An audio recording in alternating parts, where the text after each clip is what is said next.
बताना चाहूँगा कि जो भी मोबाइल पर सर ने बात कही थी, उसके लिए मैं बताना चाहूँगा कि आपका जो मोबाइल है उसमें हर प्रकार की एक्टिविटीज़ उसमें रहती हैं और उसमें आपकी सकारात्मक और नकारात्मक दोनों प्रकार की उसमें चीज़ें उसमें निहित हैं।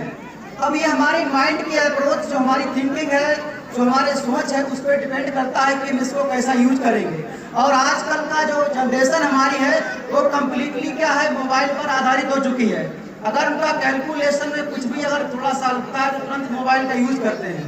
तो इसीलिए मैं मोबाइल के बारे में बताना चाहूँगा कि जब मोबाइल आया था तो दादा उदय प्रताप सिंह जो सांसद रहे, उन्होंने एक शेर के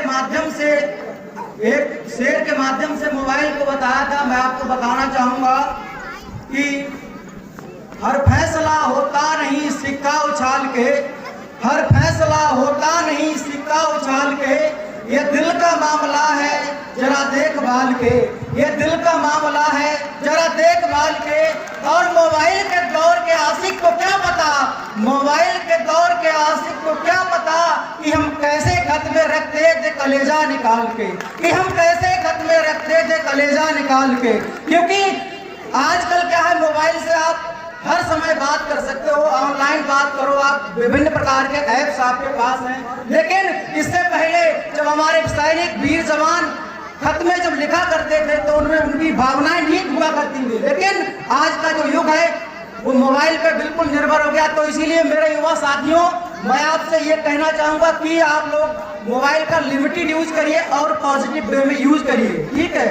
और बाकी मैं आप सभी को आज जो हमारा ये राष्ट्रीय पर्व 26 जनवरी, जो कि राष्ट्रीय पर्व के रूप में हम सभी लोग इसको सेलिब्रेट कर रहे हैं। आज हमारा 72वां गणतंत्र दिवस मनाया जा रहा है। बाकी इसके पीछे का इतिहास सर आपको बता चुके हैं। मैं आपको बताना चाहूँगा कि किसी देश का निर्माण अकेले संभव नहीं होता है। इस देश के निर्माण के लिए एक बच्चे की एक बच्चा जो होता है वो नागरिक बनता है, वही एक देश का नागरिक होता है। अगर हमारे देश का प्रथम नागरिक हमारे राष्ट्रपति जी हैं तो जितना महत्व उनका है उतना ही महत्व एक छोटे से बच्चे का भी है। तो हर बच्चे का ये योगदान होना चाहिए अपने राष्ट्र के हित में, उसके हृदय से वो भाव आना चाहिए, अपने देश के प्रति वो जुनून होना चाहिए। तो उस जुनून को लेके मैं इस जो हमारी सैनिक, जो हमारी सेना है, जो सैन्य कर्मी है, मैं उन पे 2 लाइन्स आपको कहना चाहूँगा। कृपया उनको ध्यान से सुनिएगा। अगर पंक्तियाँ अच्छी लगे तो आप लोग तालियां बजाइए। बाकी मैं कहना चाहूँगा कि आप लोग तालियां बजाने में बहुत ही कंजूस हैं, तालियां बजाने में बहुत ही कंजूस हैं। इतने अच्छे प्रोग्राम्स हो गए, आपकी तालियां खुलकर नहीं बजी। तो मैं आपको बताना चाहूँगा कि जो हमारे सैनिक हैं, मैं उनसे कहना चाहूँगा कि वर्दी वालों फिक्र न करना, वर्दी वालों फिक्र न करना, हम साथ तुम्हारे हैं। वर्दी वालों फिक्र न करना, हम साथ तुम्हारे हैं। ऐसे ही तुम लट बजाओ, ऐसे ही तुम लट बजाओ भारत के गद्दारों पे, ऐसे ही तुम लट बजाओ भारत के गद्दारों पे। उसके बाद मैं वीरों को, उन शहीदों को जिनके खातिर हमारा देश आज शहीद हुआ, आजाद हुआ, और जिनके लिए हम उनका जो ऋण होगा उससे कभी मुक्त नहीं हो पाएंगे। और हम सभी को, नवराज इंटरमीडिएट कॉलेज के सभी छात्रों को और समस्त जितने भी यहाँ पर उपस्थित हैं सभी को गर्व होना चाहिए कि हम ऐसी तरह पर हैं जहाँ पर शहीदों की नगरी, हमारे मंडल में शहीदों की नगरी आती है। हमें गर्व होना चाहिए इस बात का। क्या है, शहीदों की नगरी शाहजहांपुर डिस्ट्रिक्ट हमारे पास नहीं है, यहाँ से कई जवान शहीद हुए हैं। तो मैं आपको वीरों के बारे में बताना चाहूँगा कि क्या हुआ था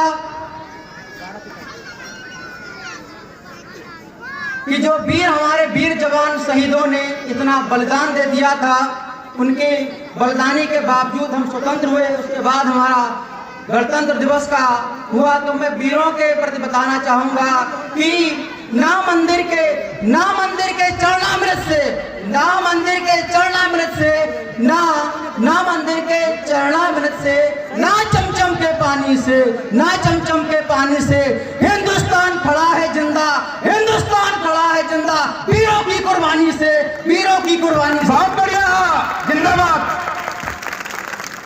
मैं आप सभी का साथ चाहूंगा। थोड़ा समय लेते हुए मैं अपने देश के प्रति युवाओं को थोड़ा बताना चाहूंगा कि युवा आजकल बहुत बहक रहे हैं। युवा पीढ़ी जो है वो अपने फ्यूचर के ऊपर बिल्कुल आत्मनिर्भर नहीं बन रही है। इसके लिए डिफरेंट काइंड्स विभिन्न प्रकार के अभियान चलाए जा रहे हैं। सर अभी हमारे पीएम जो है वो आत्मनिर्भर भारत का अभी मिशन चल रहा है, तो आत्मनिर्भर बनिए। लेकिन जो हमारी युवा पीढ़ी है, मैं दो लाइनों के माध्यम से बताना चाहूंगा कि ना कोई बापू, ना चाचा, ना इंकलाब का नारा है, ना कोई बापू, ना चाचा, ना इंकलाब का नारा है। और अब तो युवाओं को भाई ऐसे सुषमता ला रहा है, यही ठीक है। लेकिन मेरे प्यारे युवा जो विद्यार्थी स्टूडेंट्स हैं, मैं आपसे कहना चाहूंगा कि जो इंडिया का प्रेजेंट, पास्ट एंड फ्यूचर जो आपके ही हाथ में है। सपोज करो आपका पास्ट आप नहीं देख पाए, लेकिन जो प्रेजेंट है, अगर आपने प्रेजेंट अच्छा कर दिया इंडिया का, तो फ्यूचर अपने आप अच्छा हो जाएगा। और मैं इसके बाद आपसे लिए दो पंक्तियों के माध्यम से मैं जो कह रहा हूं, मैं अपने भारतवर्ष के सम्मान में, अपने वतन के सम्मान में कुछ लाइंस आपसे कहना चाहूंगा। अगर लाइनें अच्छी लगे तो खुलकर तालियां बजाइएगा। हृदय की धड़कनों में देश का सम्मान ही होगा। हृदय की धड़कनों में देश का सम्मान ही होगा। सदा मस्तक पटल पर ये अटल अभिमान ही होगा, ये अटल अभिमान ही होगा। हमारी सांस की स्याही की अंतिम की बूंद से यारो, हमारी सांस की स्याही की अंतिम बूंद से यारो, लिखा जो शब्द जाएगा वही हिंदुस्तान होगा। जिंदाबाद। मैं इसके बाद मैं अपने राष्ट्रीय ध्वज, इस देश की सम्मान, इस देश का जो राष्ट्रीय प्रतीक है, मैं इसके प्रति दो लाइन्स कहना चाहूंगा। उसके बाद मैं इससे पहले आप सभी से माँ भारती के नारे लगवाना चाहूंगा। भारत माता की जय, भारत माता की जय, भारत माता की जय। अब मैं आपको बताना चाहूंगा कि जो हमारा राष्ट्रीय प्रतीक, राष्ट्रीय ध्वज, उसका एक एक जो अंश है, उसमें अमर शहीद जाने कितने बलिदानियों ने बलिदान दिए इसको सुरक्षित करने में, इसके आत्मसम्मान में, इसके गौरव के लिए। तो मैं आपको तिरंगे के सम्मान के लिए दो लाइन से कहना चाहूंगा। ये जज्बा जंग लड़ने का कभी भी चुक नहीं सकता। कभी ये काफिला कुर्बानियों का रुक नहीं सकता, कभी ये काफिला कुर्बानियों का रुक नहीं सकता। कन्हैया हो या खालिद हो, लगा ले जोर कितना भी, बदन में जान है जब तक तिरंगा झुक नहीं सकता, बदन में जान है जब तक तिरंगा झुक नहीं सकता।